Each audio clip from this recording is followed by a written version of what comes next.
Hello, in this Bootstrap 4 video we're going to show you Pagination, which provides pagination links for your website which has multi-page layout. So if I just go onto one of our social networks, which is ventit.co, check it out. This allows you to anonymously vent, but if we just scroll down, we have our pagination right here. So we got our multi-page content. Oops.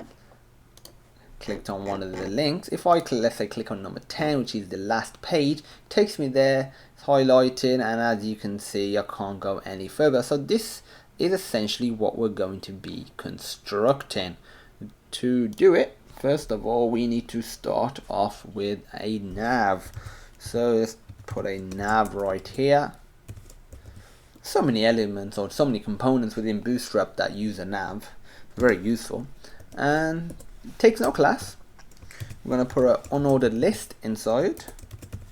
And the unordered list takes a class of Pagination. And inside here, it contains list items. Each one of these are list items. So the first one is going to be this back arrow, this back button. To do that, you put list item. It's not an image or anything like that. It's all handled using code. So if I put inside here ahref equals, I'm gonna make it do hash. I'm not gonna make any of these buttons go anywhere because that's gonna be specific to your website, because you might have some jQuery, some Ajax, or some PHP. It's just going to another page. That's gonna be dependent on what you're doing. And you're gonna put area dash label equals previous.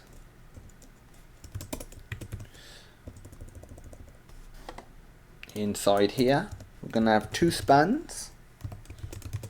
The first one is gonna have area dash hidden equals true, and inside here we're gonna have ampersand LAQUO semicolon.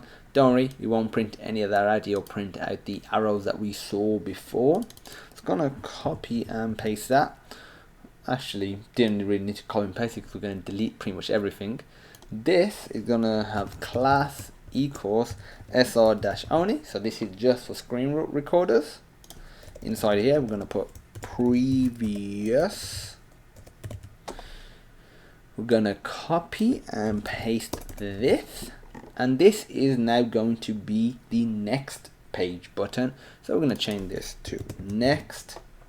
Gonna change this to R, so there's left and right, and for screen readers we're gonna put next, and in between here we put the list items, which are our numbers. They don't have to be numbers, they can be letters, they can even be words if you want.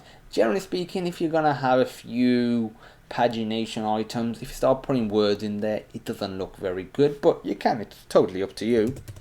Put a list item, and inside, actually I'll keep it all on one line because there is nowhere near as much code as these. And this one, I'm going to put ahref.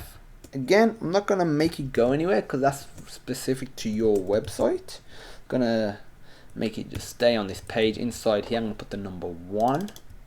Copy and paste this a few times. Change this to 2, 3, 4, 5, 6, 7, 8, 9, 10. Now if we save that, go to our website, refresh, there you go, we have our pagination. Like I said, they don't go anywhere at the moment, and we're not going to make them go anywhere because that's specific to your website. But what I want to show you is disabled and active states. Disabled and active states are used like so. This is disabled now. I can't select it, and it shows this little red button, and that's because I'm on the last page. And this one is now active because I'm on that page. And to do this, really simple. What we're going to do is make the previous button disabled, because we're going to make it so we're on the first page. Class disabled. You can actually put a class for disabled on one of these if you really want to, if your website dictates that it needs that. and what we're going to do is put a class of active. No, just refresh, and there we go. We have our stop sign, and this is now active. The next thing we're going to show you is sizing. So you know what, I'll copy and paste this so you can see the difference in sizing. So we'll keep the normal one, and we're going to create two more. The first size we're going to show you is large. To do that, where you've got the pagination class, add another class of pagination-lg, and I think you guessed it, for the small size just do the same before, pagination-sm, save, refresh, and as you can see we have a larger pagination system and a smaller pagination system. So that's it really for the basics of pagination. There is something called pages as well, but we'll cover that in a separate video, so check that out. It'll be in this series. If you have any questions, feel free to post them on sonarlearning.co.uk/questions.php. There'll be a link in the description to that. Please rate, comment and subscribe, as it really does help us understand what you really want from our videos. And as usual, thank you for watching, and I hope you have a great day.